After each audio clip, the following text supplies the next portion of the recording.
Lieutenant Commander Maya Ortiz stands before the viewport of rescue vessel Salvation, her reflection ghostly against the backdrop of New Montana Colony, now a crystalline graveyard. The colony's 15,000 residents are frozen mid-stride, mid-sentence, mid-scream. Perfect ice sculptures created in seconds. A child's ball hangs suspended in the air, caught in the flash freeze that defied physics.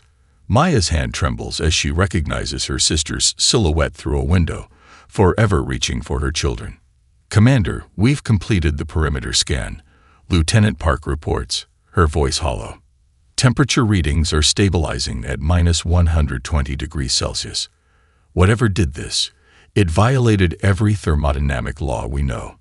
Maya nods, unable to tear her eyes from her sister's frozen form. "And the atmospheric analysis. No chemical agents, no radiation signature. It's as if the thermal energy simply vanished." This marks the third human colony obliterated this way in 2 months. Proxima Delta, New Anchorage, and now New Montana. All frontier worlds, all far from established trade routes, all with minimal defensive capabilities. The pattern was becoming impossible to ignore. "Download all sensor data and prepare for departure. Earth Command wants us back within 48 hours. As Maya turns to leave, she catches sight of something glinting in the ice near the colony's communication hub, a crystalline fragment unlike the surrounding frost. Against protocol, she suits up and retrieves it personally, secreting the shard away before the science team can catalog it. The Galactic Assembly delegation arrives with practiced solemnity aboard their ornate diplomatic vessel. Ambassador Tishal, his reptilian scales iridescent, under the harsh lighting of Salvation's conference room, reviews the holographic evidence with what Maya can only interpret as faint concern. "Truly unfortunate," Tishal says, multifaceted eyes blinking vertically. "These cosmic phenomena are unpredictable. The Assembly extends its deepest condolences. Cosmic phenomena don't target only human settlements." Maya counters, 3 colonies in 2 months, Ambassador. All human, all exhibiting identical freeze patterns. Chal's aide, a willowy being with translucent skin, shifts uncomfortably. "The frontier regions are notoriously unstable. Perhaps your colonization protocols should be reconsidered." "Is that a threat, Delegate Voss?" Maya asks. Chal intervenes smoothly. "Merely a suggestion from concerned allies. Humanity is still new to interstellar colonization. The Assembly has millennia of experience we're willing to share." As the meeting concludes with empty platitudes, Maya notices Ambassador Tishal exchange a knowing glance with his aide, a subtle nod that sends ice through her veins, colder than anything she'd witnessed planetside. That night, in her private quarters, Maya removes the crystalline fragment from its containment field. It pulses with an internal light, responding to the heat of the room. Beneath her bunk, she retrieves an old-fashioned data drive, her father's final gift, before his mysterious accident during Earth's initial contact with the Assembly 15 years ago. Admiral James Ortiz had been paranoid about alien contact, developing encryption algorithms specifically designed to penetrate non-human communication systems. At the time, Maya had dismissed his concerns as xenophobic. Now, with her sister frozen on New Montana, those algorithms might provide answers. The ship's computer chimes a warning as she bypasses security protocols, but Maya's security clearance silences the alert. The Assembly delegation's supposedly secure communications begin filtering through her father's decryption program, mostly diplomatic banalities until containment proceeding is authorized. The Orcs have successfully neutralized 3 expansion nodes, 17 remaining targets identified. Human proliferation index reduced by 4.3%. Attached is a star chart with human colonies marked in red. Each of the 3 frozen worlds is crossed out. 17 others are highlighted with projected dates, and at the bottom of the list, marked as Final Contingency Target, is Earth itself. Maya's blood runs cold as the pieces lock into place. The glances, the dismissals, the warnings about frontier instability. This wasn't random cosmic phenomena. It was systematic extinction with the Assembly's explicit approval. She loads the data onto a secure chip and sends a priority message to her former commander at Earth's Special Operations Division. Request immediate extraction. Have evidence of existential threat to human species. Trust no one from the Assembly. As the message transmits, the crystalline fragment on her desk pulses brighter, as if responding to her rising body temperature. Maya looks at it with new understanding, not just evidence, but a piece of the weapon being used against humanity. Whatever the Voraks were, they'd just made the most dangerous mistake in their history. They'd given humanity a reason to fight back. You've handpicked the most unstable minds in human space, General Zhao remarks, reviewing Maya's candidate list for the newly authorized Project Frostbite. Every single one is either disgraced, court-martialed, or deemed too dangerous for mainstream research. The holographic profiles circle the war room's central table, bathing the austere space in blue light. Earth Command's underground facility in the Ural Mountains hums with nervous energy as Maya, now wearing commander's insignia, stands firm. Conventional minds built conventional defenses. The Voraks tore through those like tissue paper, she counters. We need people who see solutions no one else can imagine. General Zhao's weathered face remains impassive. Walk me through them again.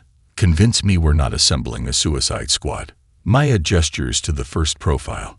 Dr. Isamu Chen, theoretical physicist specializing in quantum thermodynamics. His unauthorized experiments at MIT caused a localized entropy inversion that killed 37 people and froze an entire laboratory block, Zhao adds. He claimed it was an accident. It was. He was trying to create a new energy source, not a weapon.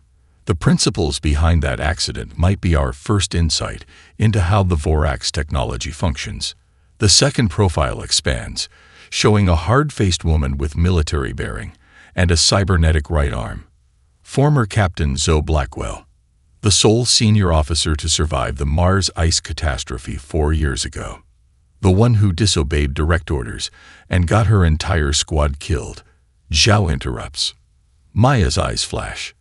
The one who went back into a collapse zone to save 200 civilians using improvised thermal equipment after military rescue was deemed too risky. She's experienced a Voraks-like attack firsthand and lived. That perspective is invaluable. The third profile shows a young man with nervous eyes and a perpetual scowl. Kaido Rodriguez, engineering prodigy who developed revolutionary power containment fields at 22. When the military wanted exclusive rights to weaponize his research, he destroyed his prototypes and released his findings publicly, making him a security risk and a known anti-military activist, Zhao says. How do you expect him to work on a classified weapons project? I don't.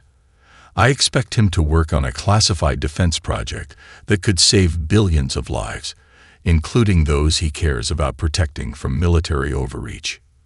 The final profile shows an artificial human with distinctive silver irises, Darius 45. Synthetic human originally programmed for tactical analysis. Rewrote his own empathy protocols during the Singapore AI rebellion, then helped negotiate the surrender that saved thousands of lives. Zhou sighs. The machine that decided it had better morals than its creators.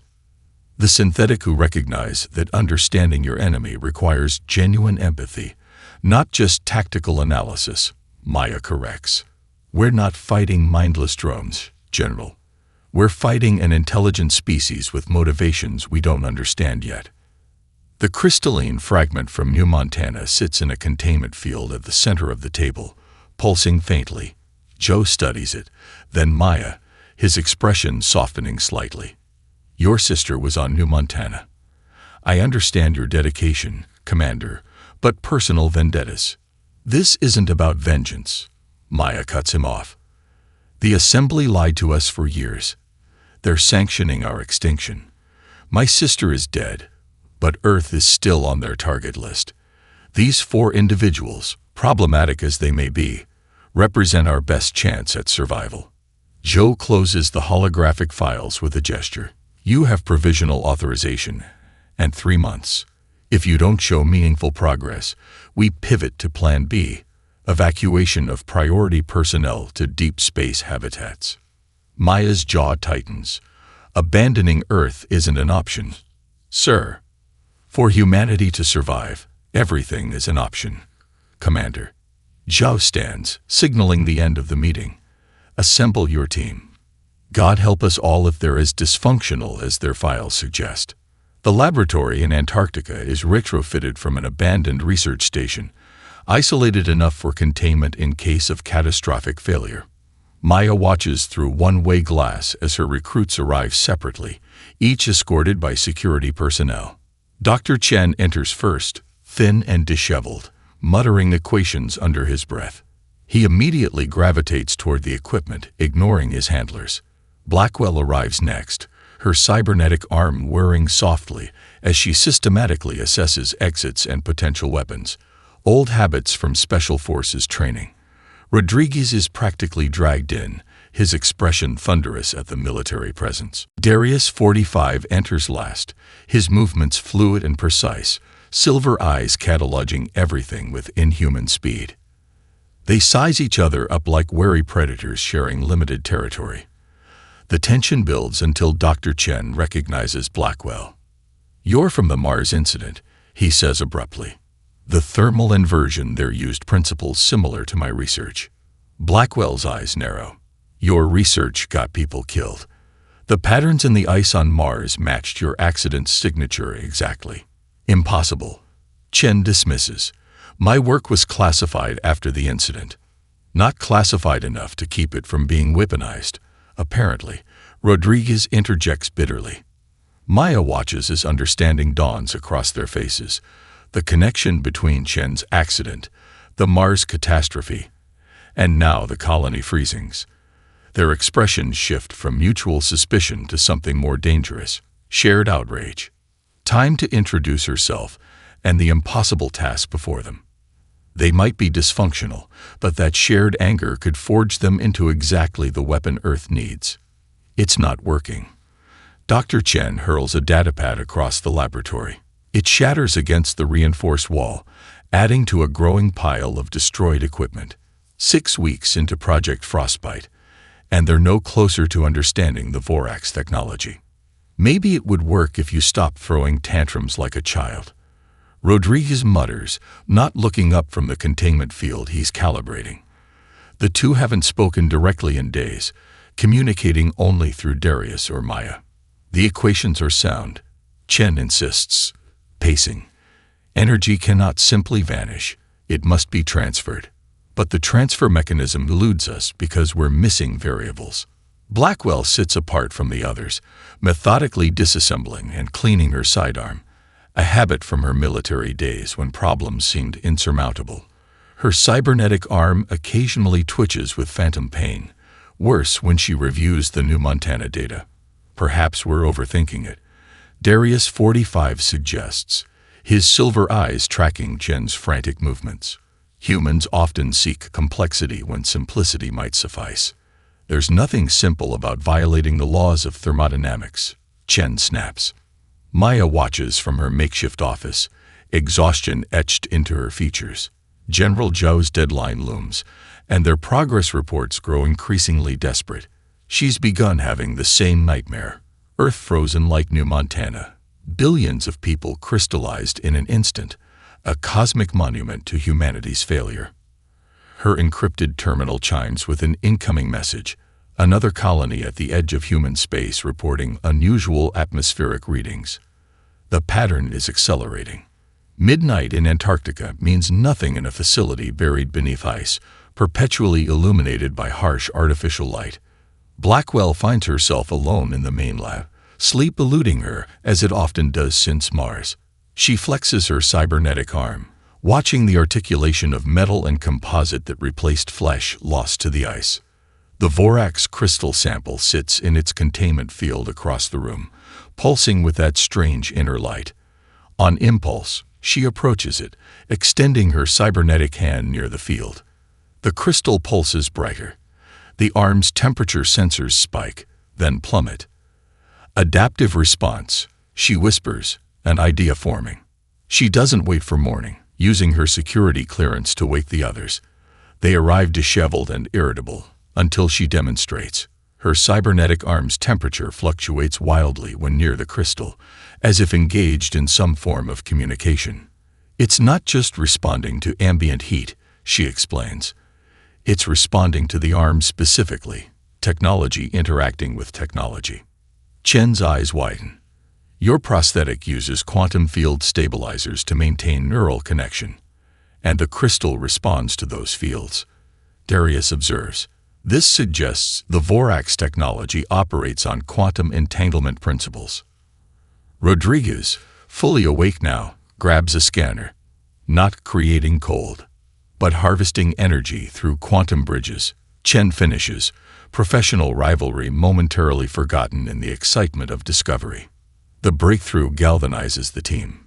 Chen and Darius work around the clock on theoretical models while Blackwell and Rodriguez develop practical applications. For the first time, they function as a unit rather than competing specialists.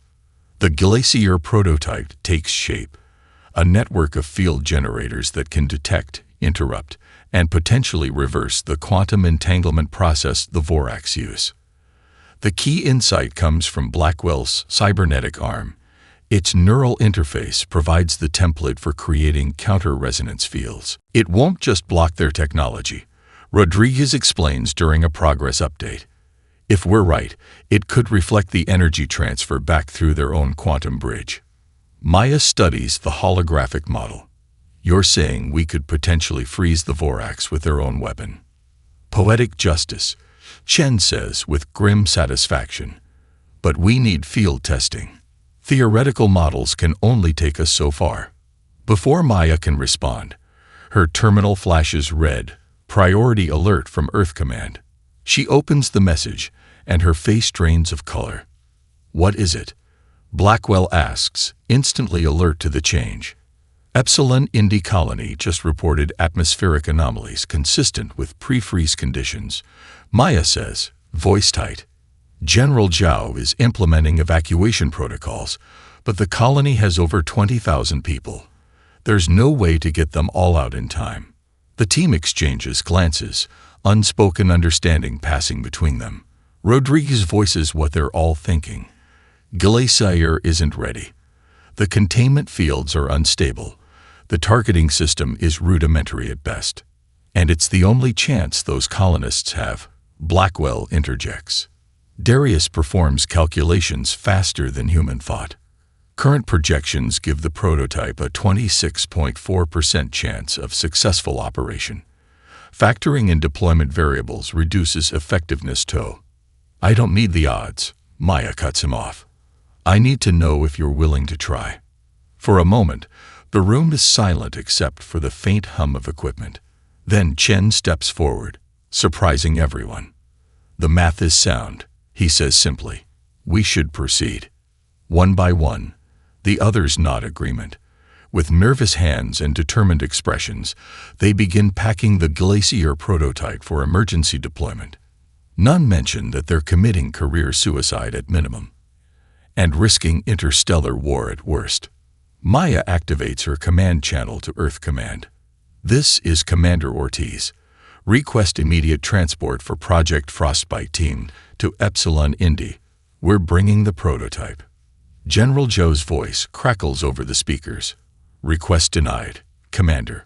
The technology is untested and... Maya cuts the connection and turns to her team. Anyone know how to steal a military transport? Rodriguez grins for the first time since joining the project. Now you're speaking my language. The ESS Peregrine, borrowed from Earth Command's Rapid Response Fleet, drops out of FTL at the edge of the Epsilon Indi system.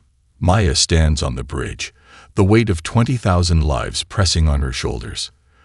The colonial distress beacon pulses steadily. They haven't gone silent yet. Atmospheric scans show temperature decline accelerating at the northern perimeter. Darius reports, interface directly with the ship's systems. Estimated 16 hours before total colony freeze. Longer than the other attacks, Chen observes, fingers flying across projected equations. The settlement is larger. More thermal energy to extract. Rodriguez emerges from the cargo bay, grease-streaked and tense. Glacier is prepped for deployment, but I had to strip safeguards to make it transportable. We'll have one shot at calibration once we land. Maya nods, opening a channel to the colony. Epsilon Indy Command, this is ESS Peregrine. We're approaching with emergency countermeasures. Request immediate landing clearance. The response comes with visible relief from a haggard colonial officer. Thank God. The assembly representatives just evacuated claiming diplomatic emergency. Temperatures dropping 5 degrees an hour. We've got people huddled in the central plaza, but the transmission cuts as they enter orbit. The view below is ominous. A creeping white perimeter advancing toward the colony center like a slow-motion tsunami. Energy signatures detected in high orbit. Darius announces suddenly. Configuration unknown. Not in Earth or assembly databases. They all freeze, understanding instantly. Blackwell is the first to recover, moving to tactical. Can we get visual? The main viewport shifts, magnifying a section of space above the colony. There, hovering like a malevolent star, is a vessel unlike anything human eyes have witnessed. A massive angular crystal that seems to bend light around its faceted surface, pulsing with inner radiance. The Vorax, Maya whispers, their first glimpse of the enemy. Energy patterns match the crystal sample exactly. Chen confirms, voice hushed with scientific awe despite the circumstances. They're not just using the technology. They are the technology. Governor Adeyemi meets them at the landing pad, a shotgun in his hands and desperation in his eyes. Behind him, heavily armed colonists form a ragged perimeter. The distant edge of the settlement already gleams with unnatural frost. You brought them here, he shouts as Maya descends the ramp. The assembly promised protection if we stayed neutral. The assembly lied. Maya responds, producing a data chip. This is the extinction list with Epsilon Indy highlighted, dated months ago. They were always coming. We're just the first to fight back. She activates a projection showing 17 targeted colonies, Epsilon Indy third on the list. Adeyemi's expression crumbles, the betrayal hitting him with physical force. What do you need from us? He asks finally, shoulders straightening with renewed purpose. Central location, highest population density, strongest power supply. Rodriguez answers, already unloading equipment, and every able-bodied engineer you can spare. They work with desperate efficiency, colonial engineers alongside Earth's most brilliant outcasts. Glacier nodes form a perimeter around the colony's central plaza, where thousands have gathered with whatever belongings they could carry. Children cry from the dropping temperature despite heat lamps running at maximum capacity. The quantum field is stabilizing. Chen reports, checking measurements for the 5th time. But the calculations were based on a much smaller area. We're stretching the coverage thin. Above them, the Vorax ship has maintained position, pulsing with increasing frequency as the freeze effect intensifies. The air grows sharp with ice crystals, each breath visible in clouds of condensation. It's beginning, Blackwell says, her cybernetic arm registering the plummeting temperatures before human senses can detect the change. Northern quadrant already at -30 and dropping. The glacier system activates with a low hum, generators straining as they create a shimmering dome of energy over the plaza. The advancing ice meets invisible resistance at the perimeter, crawling up the dome's curvature rather than through it. For a moment, hope flares. Then the dome's surface begins to crystallize from within, frost patterns forming on the inner barrier. It's failing. Chen shouts, hands flying over controls. The energy demand exceeds our capacity. Blackwell, stationed at the northern node, experiences sudden phantom pain in her cybernetic arm, the same sensation she felt on Mars before the catastrophic freeze. Acting on instinct rather than science, she places her prosthetic hand against the node's control surface. The frost patterns retreat slightly around her position. It's not failing, she realizes aloud. It's working exactly as designed, intercepting the energy transfer. We don't need more power. We need to redirect the flow. She meets Maya's eyes across the plaza, a wordless understanding passing between them. Maya's command decision is immediate. Reverse the polarity. Create a feedback loop through the central node. If we're wrong, we lose the entire shield. Rodriguez warns, already making the adjustments. If we're right, Chen counters, we show the Vorax the humans aren't defenseless prey. The colonists watch in terrified fascination as the glacier nodes pulse with increasing intensity, the dome's surface clearing as energy redirects through recalibrated pathways. Above them, the Vorax ship shudders visibly, its perfect crystalline surface clouding at irregular intervals. It's working, Darius confirms, monitoring energy levels. The quantum bridge is becoming a two-way connection. A blinding beam of concentrated light shoots from the central glacier array, following the Vorax's own quantum pathway back to its source. The crystalline ship convulses, listing to one side as its surface frosts over with the very effect it had been projecting planetside. Victory seems at hand, until the damaged Vorax vessel begins a controlled descent toward the colony's edge. They're landing. Maya realizes with dawning horror. This isn't over. It's escalating. Secure the perimeter. Armed personnel only beyond the shield boundary. Maya orders as colonial security forces mobilize. The damaged Vorax vessel has landed 3 kilometers from the colony's edge, its crystalline hull fractured, but still intact. We should destroy it while it's vulnerable, Governor Adeyemi argues, checking his weapon. They wouldn't hesitate to eliminate us. We need intelligence more than revenge, Maya counters. This is our first opportunity to understand what we're fighting. Chen monitors the glacier system, which continues to maintain its protective dome over the colony center. The quantum bridge is still active but attenuated. They're conserving energy, or preparing for something worse, Rodriguez suggests grimly. Maya turns to Blackwell and Darius. You two have the most relevant experience. Blackwell with thermal anomalies and Darius with non-human cognition. I need you at that ship. That's a suicide mission. Rodriguez protests. That's why I'm not making it an order. Maya responds, meeting their eyes. I'm asking. Blackwell checks her sidearm automatically. My prosthetic responded to their technology.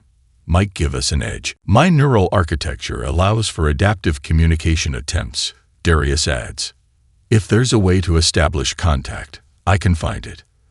They depart in a colonial rover, modified with thermal shielding and equipped with sensor packages. The landscape grows increasingly alien as they approach the crash site. Ordinary terrain transformed into crystalline sculptures by the freeze effect. Reminds me of Mars, Blackwell murmurs, flexing her cybernetic fingers as phantom pain returns. Same beautiful horror. Darius observes her with analytical interest.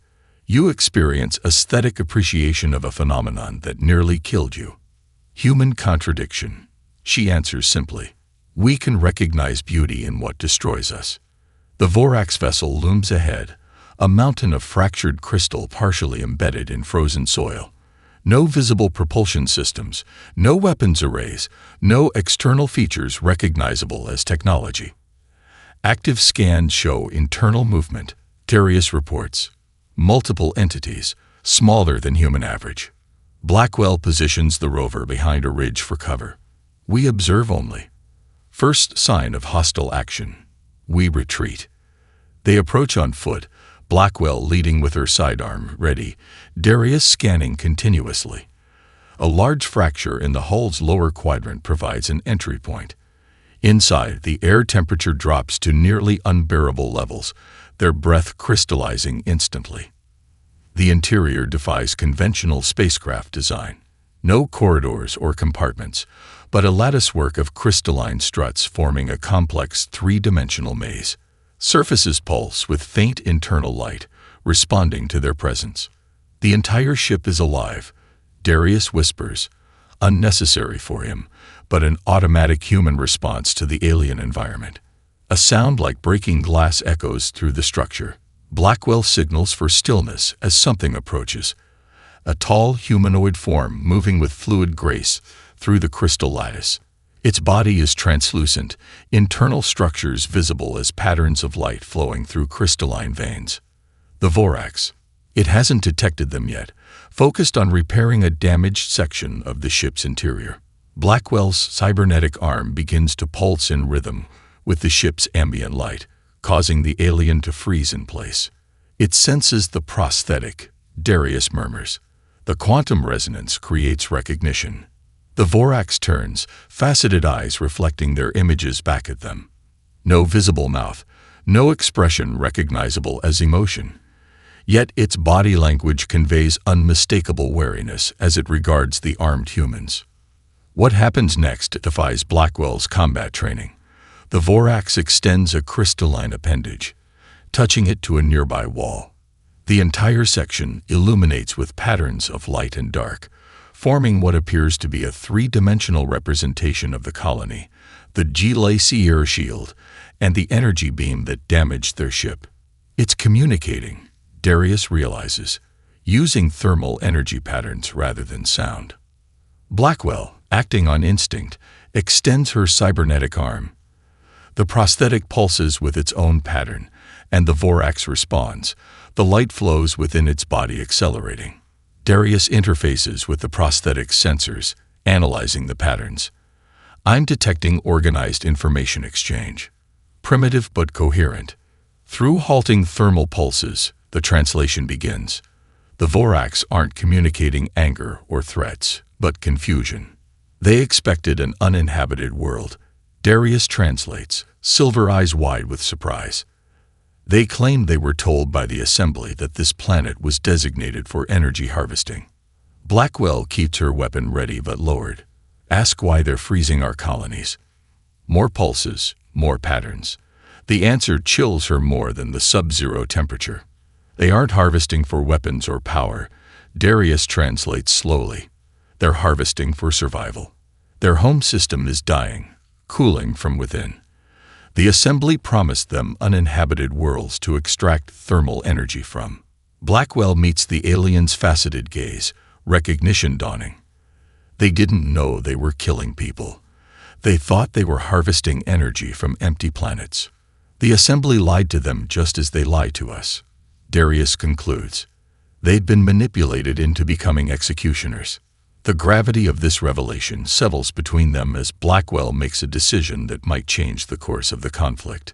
Tell them we want to talk. The grand chamber of the Galactic Assembly falls into stunned silence as Maya broadcasts the Vorax testimony across all diplomatic channels.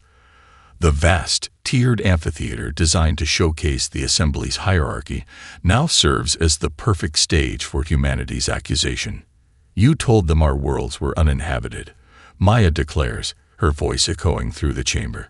You sanctioned genocide while pretending to welcome us as equals. Ambassador Tishal rises from the inner council's privileged position, his reptilian composure slipping for the first time. Commander Ortiz lacks the authority to address this chamber. These accusations are verified by the Vorax themselves. Maya interrupts, gesturing to the holographic display where the Vorax ambassador stands beside his injured kinsman from the Epsilon Indy ship. The injured Vorax's crystalline body pulses with light patterns that Darius translates in real time. We were promised worlds without sentient life, energy sources to save our dying children. Representatives from 12 species shout denials while others demand investigation. The chamber's perfect decorum dissolves into factions as centuries of carefully maintained political theater crumbles under the weight of exposed truth. This is unprecedented, whispers Delegate Curie of the Alteran Confederation, one of the newer assembly members. The inner council has never been directly challenged this way. Earth's official ambassador, a career diplomat named Harrison, looks simultaneously horrified and vindicated. He'd been advocating for human interests for years while being systematically stonewalled by the council. Perhaps it's time for unprecedented measures. He responds, straightening his formal attire before standing to address the chamber. Earth formally requests an emergency session to investigate these allegations and revise the Assembly Charter regarding protection of emerging species, Harrison announces, his diplomatic training evident in his measured tone. Chel's multifaceted eyes narrow. The Assembly has maintained peace for millennia through careful management of expansion and resources. Humanity has been among us barely 2 decades, yet you presume to object to extinction. Maya cuts in. To expose that the Assembly's peace comes at the cost of sacrificing inconvenient species. The Vorax ambassador, taller and more elaborately crystalline than his kinsman, steps forward. His body shifts colors with visible emotion as he breaks centuries of diplomatic protocol. The Inner Council approached us 8 standard cycles ago, he states, his words translated through Darius's programming. They spoke of mutual benefit, energy for our survival in exchange for containment services. The chamber erupts again as the Vorax continues. We were shown uninhabited worlds rich with thermal energy. We were told extraction would harm no sentient life. His crystalline form darkens with what translates as profound shame. Instead, you made us murderers. From the upper tiers, the Mithran representative, one of the Assembly's founding species, calls for order. The solution is simple. Earth will surrender this disruptive Galactic technology as a peacekeeping measure. The Vorax will be relocated to a suitable system, and we shall continue business as usual. Maya challenges. Continue deciding which species live and which are sacrificed for convenience. She activates a second data stream, displaying evidence of similar extinction protocols, targeting other emerging species across the galaxy. Humanity doesn't seek revenge, she announces to the shock chamber, but we will defend ourselves and any other species targeted for convenience. The Assembly's Inner Council members exchange glances, their millennia of coordinated governance momentarily fractured by this unprecedented exposure. The Mithran speaks again, voice heavy with authority that suddenly sounds hollow. The Assembly hereby imposes diplomatic sanctions against Earth for unauthorized technology development, aggression against a peaceful member species, and disruption of galactic harmony. Before Maya can respond, a third of the chamber rises in protest. The Alteran delegate speaks first. If defending one's existence against deliberate extinction is classified as disruption of harmony, perhaps harmony is not what we should aspire to. One by one, member species publicly break ranks, primarily newer members and those from the middle tiers of the Assembly hierarchy. They form an impromptu coalition around humanity's delegation, physical positioning in the chamber reflecting the political realignment happening in real time. Chel's voice cuts through the chaos. This is precisely why humanity was deemed a destabilizing influence. Your species has been among the stars for mere moments, yet you threaten to unravel millennia of careful balance. Perhaps that balance deserved unraveling. Harrison responds calmly, if it was built on sacrificing the inconvenient. As the session dissolves into procedural chaos, Maya receives an encrypted message from General Joe. Credible intelligence shows Assembly military assets mobilizing near human space. The diplomatic window is closing. Return to Earth immediately. Maya catches Rodriguez's eye across the chamber. He nods subtly. They've accomplished what they came for. Exposing the truth was only the first step. The real fight was just beginning. As they exit amid the uproar, the Vorax ambassador approaches privately, his crystalline form pulsing with urgency. There is more you must know. He communicates through temperature variations. The truth about our condition, about why we need the energy. The Assembly's role is greater than even you suspect. Maya glances at the ongoing chaos in the chamber, then at her team. Tell me on the way to our ship.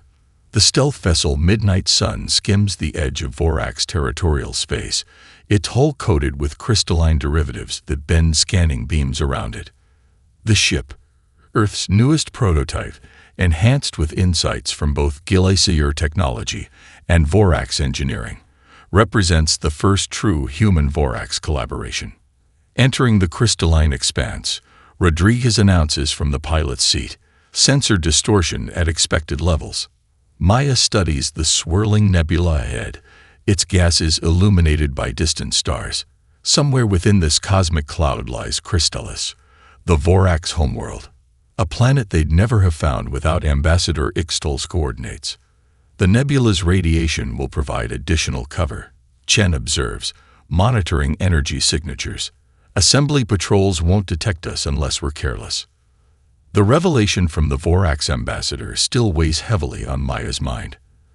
Their desperate energy harvesting wasn't driven by natural cosmic phenomena, but by an engineered thermal pathogen, a biological weapon deployed centuries ago during an ancient war.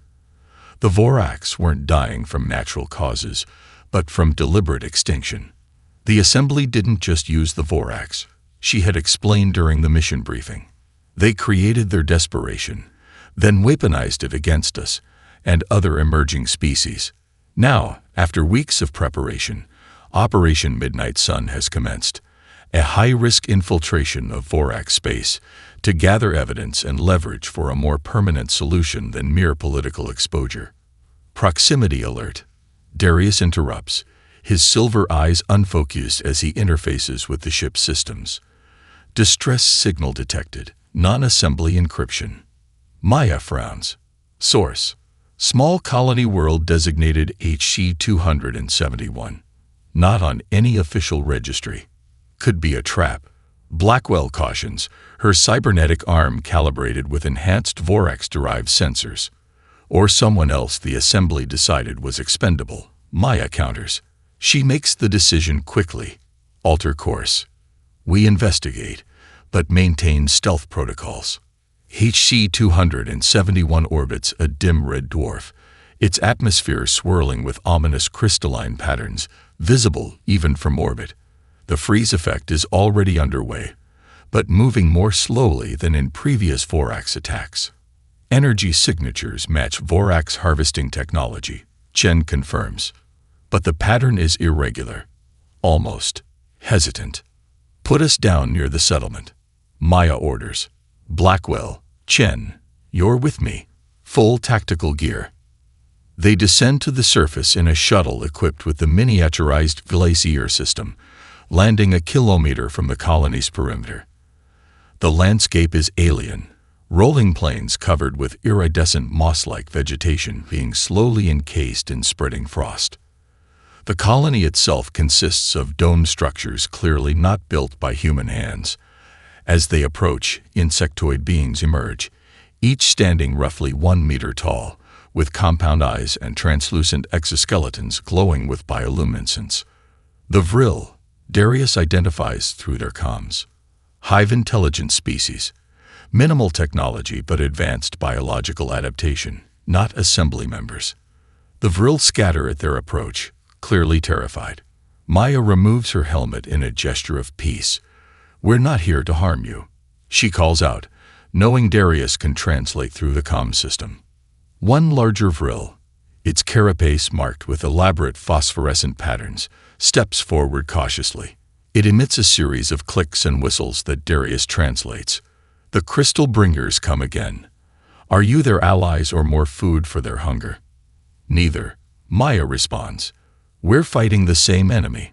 We have technology that can stop the freeze. The Hive leader's compound eyes study them with alien intelligence. Others promised protection. Assembly speakers said we were too primitive for membership, but would be safe if we supplied rare minerals. Then the crystal ships came.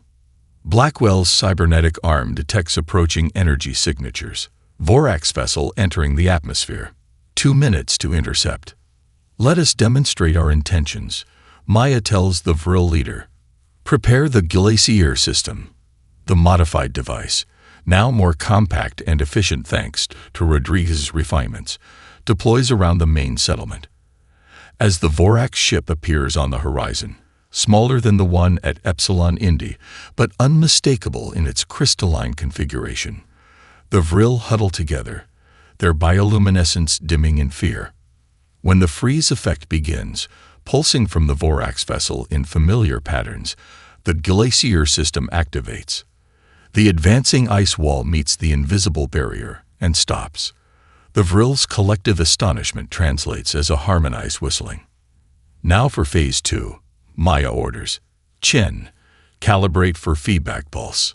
The glacier system's reconfigured nodes glow with blue energy, then emit a concentrated beam toward the Vorax vessel.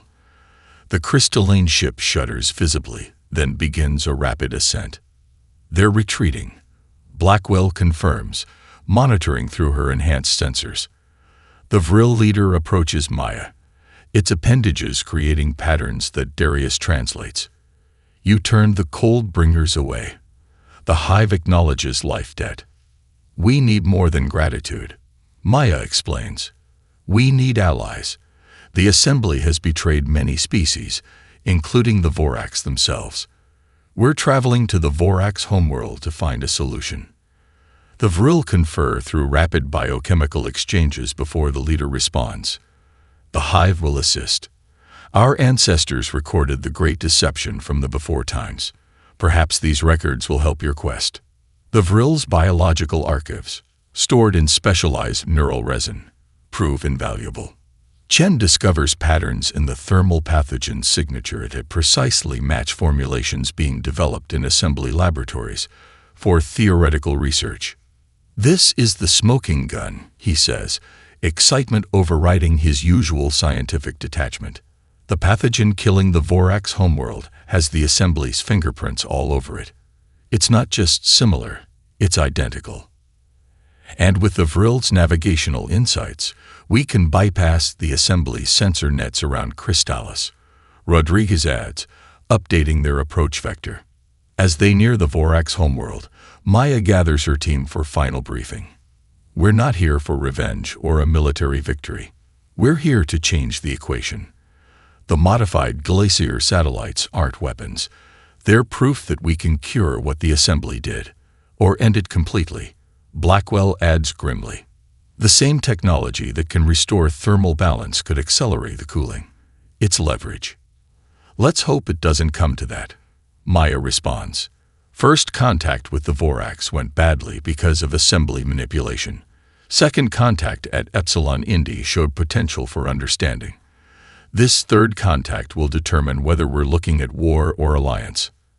The midnight sun drops out of stealth as they enter Vorax space, a calculated risk to demonstrate transparency. Ahead, Crystallis comes into view, a world of breathtaking beauty and tragic decline. Once brilliant crystalline formations are dimming, vast cities built of living crystal growing dormant as the thermal pathogen continues its centuries-long work. They're hailing us, Darius announces, surprise evident even in his synthetic voice. Not attacking. Inviting. Maya takes a deep breath. Humanity's first official diplomatic mission to the Vorax begins now. Let's not waste the opportunity. 1 year later, the reformed Grand Chamber of the Galactic Assembly bears little resemblance to its former self. The hierarchical tiers have been replaced with a circular arrangement where all species sit as equals. Light from Centauri Prime's twin suns streams through crystalline apertures. Vorax artistry merged with human architectural principles.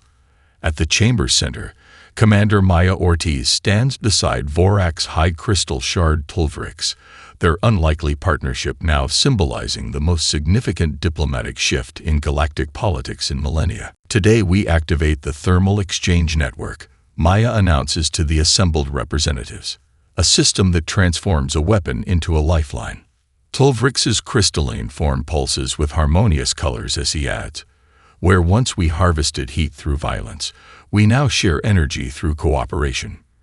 Together, they activate the ceremonial control node, human and Vorax technology seamlessly integrated. Holographic displays around the chamber illuminate, showing the network of modified glacier satellites now orbiting 27 worlds across 3 sectors.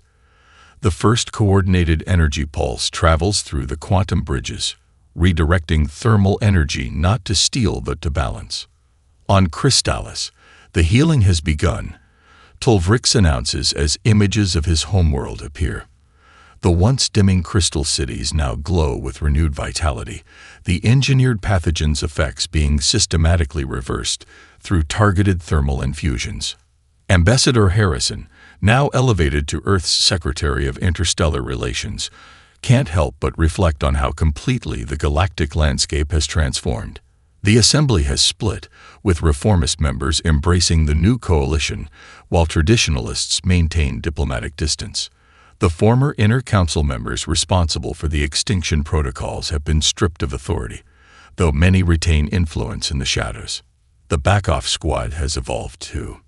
No longer outcasts, they've become pioneers in a new field of interspecies cooperation.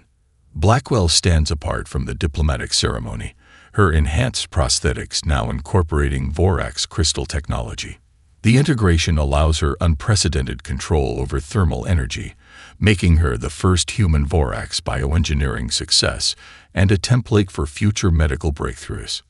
Dr. Chen converses animatedly with a delegation of Vorax scientists, his theoretical models providing the foundation for detecting other weaponized pathogens in assembly archives. His once disgraced reputation has been replaced with renown as the leading expert in cross-species thermodynamic applications. Rodriguez supervises the thermal exchange activation from a technical station, his containment field innovations now protecting vulnerable worlds from both natural and engineered disasters. The anti-military activist has found peace designing defensive systems that preserve life rather than extinguish it. Darius moves among various species, his unique neural architecture allowing him to translate and facilitate communication where traditional methods fail. His self-modified empathy protocols, once deemed excessive, now serve as the gold standard for diplomatic synthetics. Commander Ortiz, a junior officer, interrupts Maya's observations, handing her a secure datapad. Priority message from Admiral Joe. Maya excuses herself from the ceremony to review the information in private. The message is brief but concerning. Long-range sensors have detected unusual gravitational anomalies at the edge of explored space. Preliminary analysis suggests a previously unknown species utilizing technology that manipulates gravity rather than thermodynamics. Admiral Zhao, once her critic, now her strongest ally, appears on the secure channel. The universe seems determined to test humanity's problem-solving abilities. He remarks with grim humor, "Your team's expertise may be required again." Maya glances back at the chamber where former enemies now collaborate. Earth and Vorax representatives work alongside the Vril and a dozen other species once marginalized by the assembly hierarchy. The back-off squad's mission had evolved from survival to revolution, reshaping galactic politics through the simple act of refusing to be sacrificed. "We'll be ready," she tells Zhao. "But this time, we're not facing threats alone." As the ceremony concludes, Maya rejoins her team. They gather without summons, the unspoken bond between them stronger than any formal military structure. Across the chamber, representatives from a dozen worlds make the same subtle gesture, a slight nod of respect as Earth's back-off squad exits together. "New mission?" Blackwell asks, noticing Maya's expression. "Potentially. Gravitational anomalies beyond explored space." Chen's eyes light up with scientific curiosity. "Fascinating. An entirely different physical approach than the Vorax technology. Let's hope they've heard about us," Rodriguez adds with a hint of his old cynicism. Darius, ever observant, notes, "Based on recent diplomatic communications, our reputation now precedes us across 3 sectors." The galaxy had indeed learned a crucial lesson about humanity. We don't start fights, but we sure as hell finish them. And more importantly, we transform enemies into allies through a stubbornness and ingenuity uniquely our own. Maya smiles as they walk together toward whatever challenge awaits next. The back-off squad had begun as Earth's last desperate defense. Now they represented something far more powerful, the vanguard of a new interstellar community founded not on hierarchy and sacrifice, but on mutual survival and respect. Behind them, the thermal exchange network pulses with its first coordinated energy distribution, warmth flowing where needed, excess diverted where abundant. balance achieved through cooperation rather than conquest. A fitting metaphor for the new galactic order humanity had helped create.